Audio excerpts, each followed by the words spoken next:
Hello, everyone, and welcome to the NCAA Women's Triathlon Championship Equipment and Competition Rules Briefing. I'm going to take a few minutes to discuss the gear expectations and briefly go through the rules of competition. So let's get started.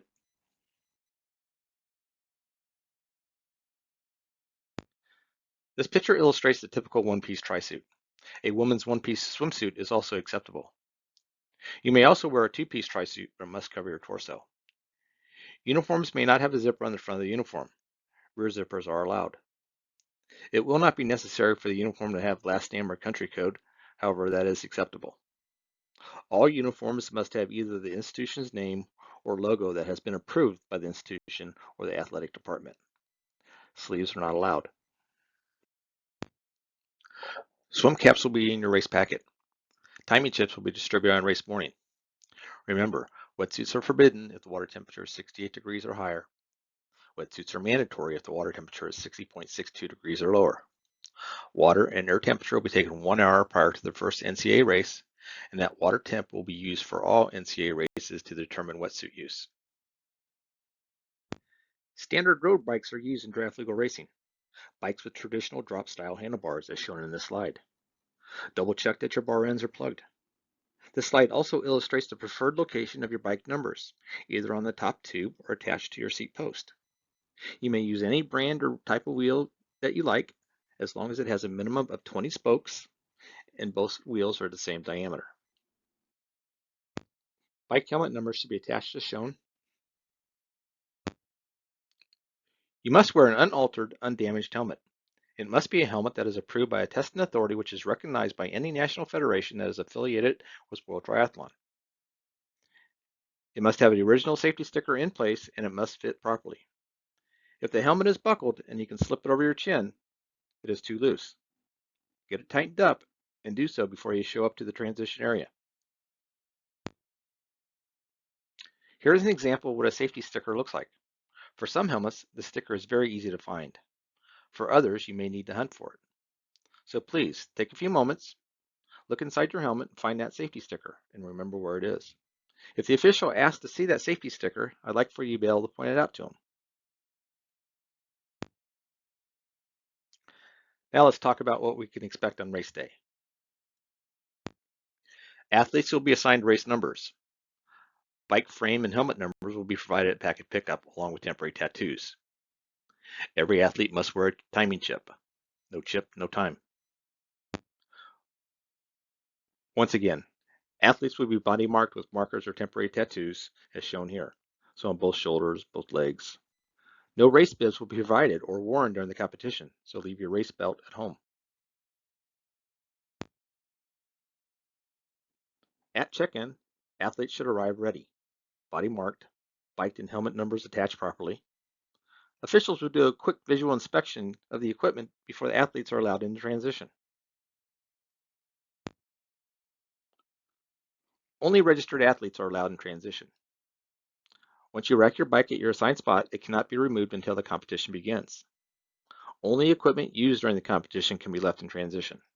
Also, no marking your spots. So let's be careful of that talcum powder. You've done this a million times, but this is how we'd like your transition area to look like. Nice and clean. Swim start. Swim caps must be worn and be distributed in your race packet. Athletes will have a swim warm-up prior to their event. About 10 minutes prior to the start of your event, you'll be called out of the water and lined up in sequential order. Athletes will be introduced by your race number and name. We'll be using team box starts for this event. After all athletes have been introduced and everyone is settled into the start line, the heartbeat music will start, meaning that the start of the race is very soon. The heartbeat music will fade out to silence. Everything will be quiet. You will hear "on your marks."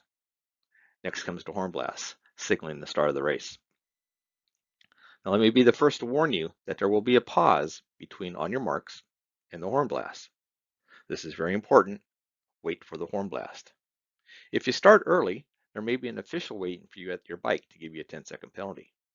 If lots of you start early, before the horn blast, you will hear several horn blasts and a row of kayaks will move in to stop you.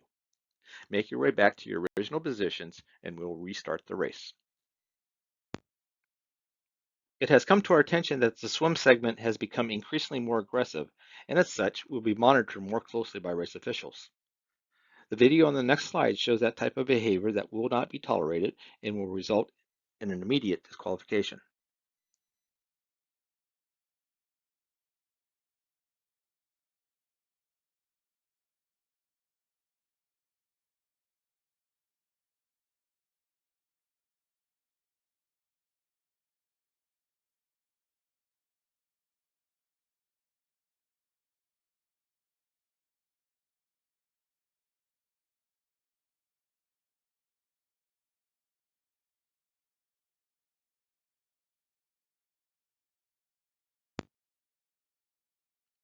T1. You'll return from the swim to your spot in transition where you must deposit your swim cap and goggles, and if a wetsuit is used, that as well, into the transition bin that is assigned to you. Please make sure you post your items in your bin. I've seen quite a few penalties in the past where athletes are putting their equipment in the wrong basket. Prior to removing your bike from the transition rack, you must have your helmet on and buckled. After that, you can remove your bike from the bike rack and move past the mount line to start the biking segment of the competition. On the bike, athletes may draft and may pass on either the left or the right side of the road. Spare wheels may be brought to transition where officials will approve them for use and take them to the location of the wheel stop. The lap out rule will be enforced at this event. If it is intimate that an athlete will be overtaken or passed by the first place athlete, this athlete will be lapped out. The official will safely get to the attention of the athlete about to be lapped out and let them know that they're about to be overtaken. This athlete must move to the side of the road, stop and walk their bike back to the transition in a manner that does not interfere with the race. The lapped athlete will turn in their timing chip to either the official or volunteer at the penalty tent or the official in transition. Lapped athletes are disqualified from the race, and this disqualification cannot be protested.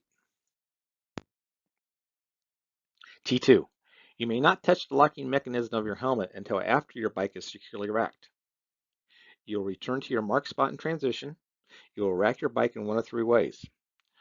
Front of the saddle facing either direction, by both handlebars or both brake levers. All equipment, used or not, must be placed in your assigned bin, except shoes or water bottles that are already on your bike.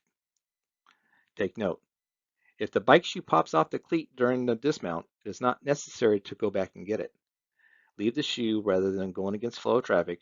You will not be penalized. There will be an official or a volunteer on a bicycle leading the first runner on the run course. Races will generally have water and or sports drinks at the aid stations on the course. Let's briefly talk about the rules of competition. It is important to note that the rules governing draft legal events that are sanctioned by USA Triathlon are the USA Triathlon multi-sport competition rules. These rules and the USAT draft legal and equipment checklist can be found on the USA Triathlon website. It is your responsibility as an athlete, coach, even parents to know the rules. The time for question about rules is before the competition. Now let's take a moment to talk about penalties. The first one is that of a warning. The official may give a verbal warning to correct an issue during the competition. Next is a time penalty. All penalties at this event are 10 seconds, and depending on when during the competition the infraction occurs, the penalty will be served in transition at your bike, at the penalty tent on the run course, or on the spot. The last is the red card. If you are shown a red card, you have done something that warrants you to be disqualified from the race. Unsportsmanlike behavior or endangerment are examples. Athletes that receive a red card may complete the race, with the exception of athletes being lapped out. And we talked about the lap out rule a few slides back. I'm not going to go over every single rule, but I did want to spend a moment on the violations that occur most often. As I mentioned a moment ago, early starters get a 10-second penalty in transition. Once the horn sounds, you must make forward progress to the water. You cannot block or continually interfere with the progress of another athlete. All used gear must be placed in the transition bin, the bin with your number, and again, all penalties are 10 seconds.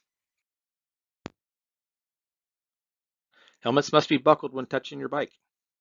Get in the practice of doing this before, during, and after the event. Mounting the bike before the mount line or dismounting the bike after the dismount line. Make sure you know the course, how many laps you need to do, what lap you're currently on, and like I mentioned a few slides ago, unsportsmanlike behavior is a disqualification. The penalty box is going to be a 10 by 10 tent. There will be a dry erase board in front of this tent, and if there are any penalties, the number of the athlete and a letter next to the athlete's number. The letter is an indication of the infraction of that athlete, D for dismount, E for equipment, outside the bin, and so on. This is an example of what the penalty board will look like out on the course. As you can see, athlete 12 had some equipment that didn't make it into the bin.